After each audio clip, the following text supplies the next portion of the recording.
पिछली बार मैंने आपसे बोला था परमेश्वर की सिद्ध इच्छा और परमेश्वर की स्वीकृत इच्छा। लेकिन एक और तरह की इच्छा के बारे में बाइबल में लिखा हुआ है। ये कैसी इच्छा है मैं आपको बताऊं। जो विल समझते हैं आप? वसीयत, कानूनी वसीयत। कानूनी वसीयत कैसे लिखी जाती है? कोई व्यक्ति जिसके पास में जो भी कोई प्रॉपर्टी है, जो भी कोई संपत्ति है, वो अपने उस संपत्ति को अपने संतानों के साथ में किस मात्रा में शेयर करना चाहता है, वो जीते जी उस बात को लिख देता है, कानूनी रूप से उसको लिख देता है, एक वकील के द्वारा उसको एग्जीक्यूट कर देता है, ताकि उसके मरने के बाद में वो जो प्रॉपर्टी है वो जैसे जैसे उसने बताया उतना उतना हिस्सा उसके बच्चों को मिल जाए। अब वो ऐसा भी हो सकता है कि एक बच्चे को कुछ भी ना मिले क्योंकि वो बिल्कुल ही नालायक है, उसने दारू पी के सब कुछ उड़ा दिया और अपने माँ बाप का कहना नहीं मानता। हो सकता है बाप उससे नाराज हो, बोले इसको कुछ नहीं मिलेगा, इसको मैंने बेदखल कर दिया। बेदखल कर सकता है क्योंकि उसने अपने विल में लिख दिया। हो सकता है उसके तीनों बच्चे खराब हों, सारे के सारे, उन्होंने उसके ध्यान ही नहीं दिया, उसकी सेहत पे ध्यान नहीं दिया, उसको बिल्कुल भी केयर नहीं की, उसकी सेवा नहीं की, बाप नाराज हो गया, बोला मैं सारा का सारा जो है ये समाज सेवी संस्था को दान करके चला जाऊंगा, बच्चों की सेवा करने वाली संस्था को दे दूंगा, महिलाओं की सेवा करने वाली संस्था को दे दूंगा। दुनिया का व्यक्ति किसी को भी दे सकता है। अगर उसने विल एग्जीक्यूट कर दी तो उसके बच्चे जो है वो उसके मरने के बाद में कोई प्रॉपर्टी क्लेम नहीं कर सकते, क्योंकि वो एक लीगल डॉक्यूमेंट है, एक विल है, एक कानूनी वसीयत है। ऐसी एक वसीयत आपके और मेरे लिए भी परमेश्वर के वचन में लिखी हुई है। इब्रानियों 9 उसके 15 वचन से लेकर हम आगे पढ़ते हैं तो यहां पर देखिए एक बात लिखी हुई है। इसी कारण वह नई वाचा का मध्यस्थ है, ताकि उसकी मृत्यु के द्वारा जो पहली वाचा के समय के अपराधों से छुटकारा पाने के लिए हुई है, बुलाए हुए लोग प्रतिज्ञा के अनुसार अनंत मीरास को प्राप्त करें।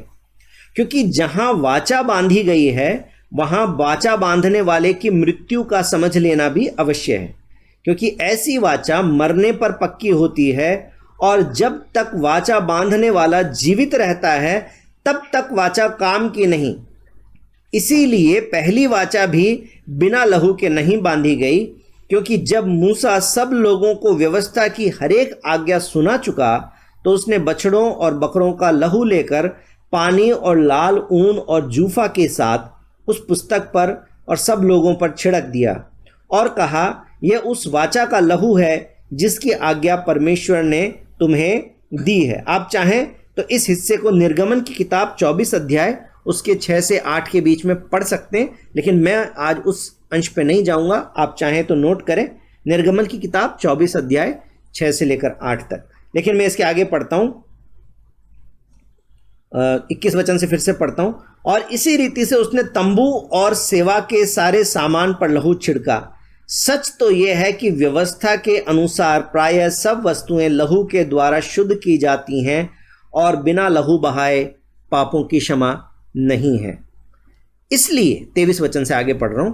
इसलिए अवश्य है कि स्वर्ग में की वस्तुओं के प्रतिरूप इन बलिदानों के द्वारा शुद्ध किए जाएं, पर स्वर्ग में की वस्तुएं स्वयं इनसे उत्तम बलिदानों के द्वारा शुद्ध की जाती, क्योंकि मसीह ने उस हाथ के बनाए हुए पवित्र स्थान में, जो सच्चे पवित्र स्थान का नमूना है, प्रवेश नहीं किया, पर स्वर्ग ही में प्रवेश किया, ताकि हमारे लिए अब परमेश्वर के सामने दिखाई दे। यह नहीं कि वे अपने आप को बार बार चढ़ाए, जैसा कि महायाजक प्रतिवर्ष दूसरे का लहू लिए पवित्र स्थान में प्रवेश किया करता है, नहीं तो जगत की उत्पत्ति से लेकर उसको बार बार दुख उठाना पड़ता। पर अब युग के अंत में वो एक ही बार प्रकट हुआ है, ताकि अपने बलिदान के द्वारा पाप को दूर कर दे। मेरे भाइयों और बहनों, इस अंश को आप पढ़ते हैं तो हो सकता है कि शायद समझने में आसान ना लगे, परंतु जो रेफरेंस मैंने आपको दिया है, जो बात मैंने आपको पहले बोल दी, उस रेफरेंस में जब आप देखेंगे तो आपको समझ में आ जाएगा कि जिस प्रकार से जीते जी एक व्यक्ति अपनी वसीयत बनाता है, अपनी विल बनाता है, उसके अंदर अपनी इच्छा को लिख देता है, प्रकट कर देता है, और उसके मरने के बाद में वो चीज़ लागू होती है। कोई व्यक्ति जो विल को बनाता है, वसीयत को बनाता है, वो उसके मरने के बाद में एग्जीक्यूट होती है। जीते जी वो चाहे तो उस वसीयत को बदल सकता है, लेकिन जीते जी जो उसने लिखा है वो किसी को नहीं मिलता। अगर वो अपनी संपत्ति का कोई हिस्सा किसी को देना चाहे तो उसे दूसरी डीड करनी पड़ती है, जिसको हम गिफ्ट डीड बोलते हैं कानूनी लैंग्वेज में। यानी उसको एक उपहार के रूप में वो किसी को दे सकता है, दान के रूप में किसी को दे सकता है, लेकिन अगर अपनी प्रॉपर्टी का बंटवारा करना चाहता है तो वो विल जो उसकी है उसके मरने के बाद ही एग्जीक्यूट होती है। उसी प्रकार से परमेश्वर ने अपने पुत्र के द्वारा हमारे साथ में एक ऐसी वाचा बनाई, नई वाचा। वो वाचा कब एग्जीक्यूट हुई? प्रभु यीशु मसीह की मृत्यु के बाद। और इसीलिए मैं आपको बोलता हूं कि मत्ती की किताब, मरकुस की किताब, लूका की किताब, यूहन्ना की किताब, ये पुराने नियम में है या नए नियम में? तो लिखने के लिए तो ये नए नियम के अंदर है, क्योंकि प्रभु यीशु मसीह के जन्म से लेकर की सारी बातें नए नियम में लिखी हैं। लेकिन नई वाचा या नई व्यवस्था लागू कब से हुई है?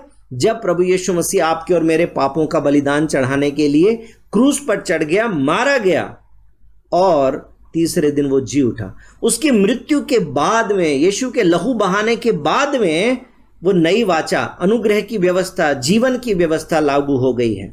इसलिए आज आप और मैं उस अनुग्रह की व्यवस्था के अधीन हैं। पहली बात क्या समझ में आई? मरना जरूरी है, इसलिए यीशु मसीह का लहू बहाना जरूरी था। कई लोग बोलते हैं अरे मरे क्यों?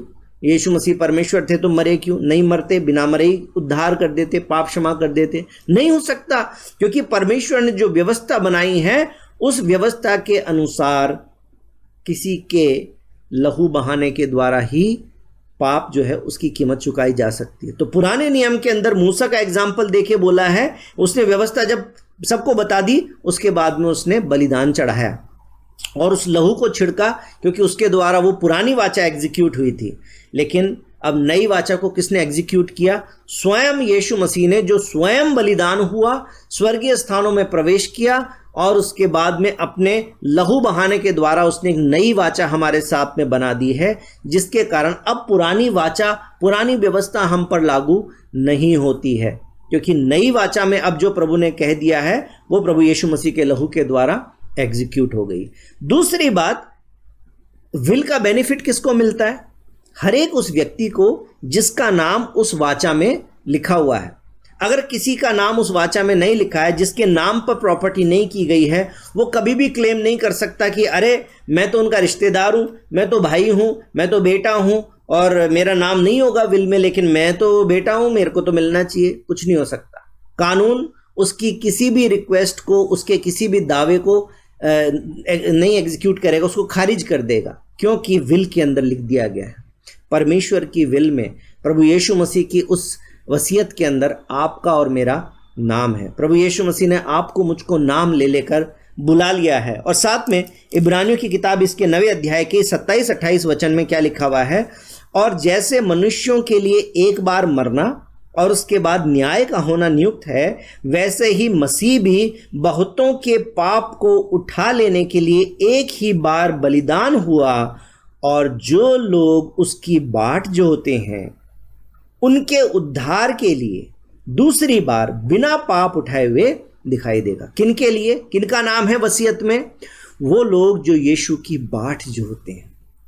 मेरे भाई और बहनों, मैं आपको बता दूं, प्रभु यीशु मसीह ने जनरल टर्म में लिखा है, जो यीशु मसीह के नाम पर विश्वास करेगा, जो यीशु मसीह की बाट जोहेगा, उसके दूसरे आगमन की बाट जो रहे, उन सबके नाम पर वसीयत है।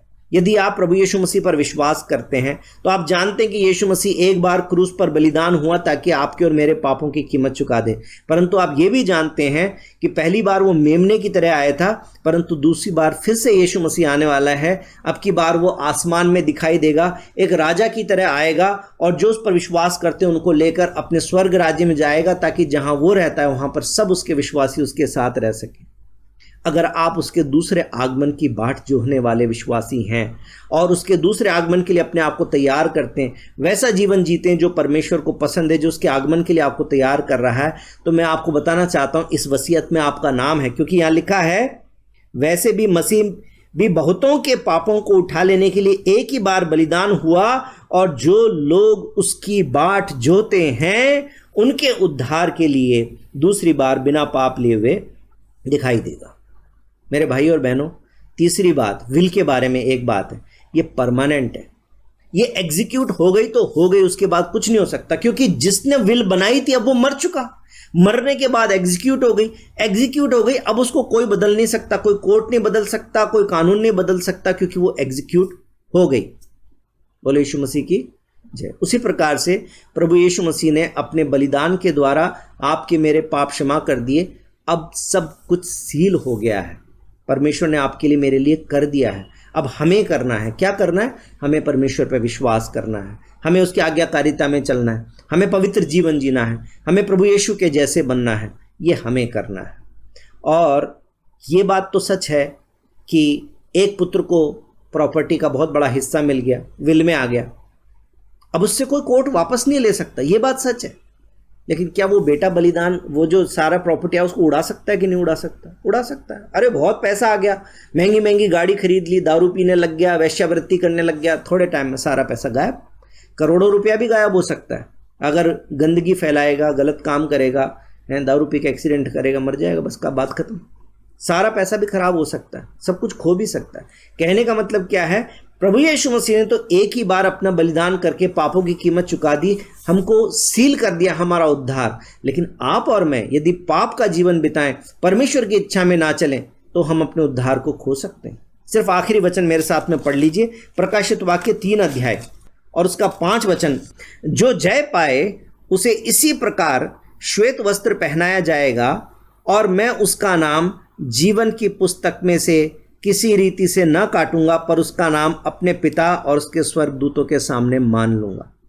लेकिन साथ साथ में ये भी याद रखिए कि जो जय नहीं पाएगा, परमेश्वर उसको श्वेत वस्त्र नहीं पहनाएगा और उसका नाम जीवन की पुस्तक में से कट सकता है। प्रभु यीशु मसीह ने अपना काम कर दिया, अब हमें अपना काम करने की जरूरत है। आमीन। बोले यीशु मसीह की जय।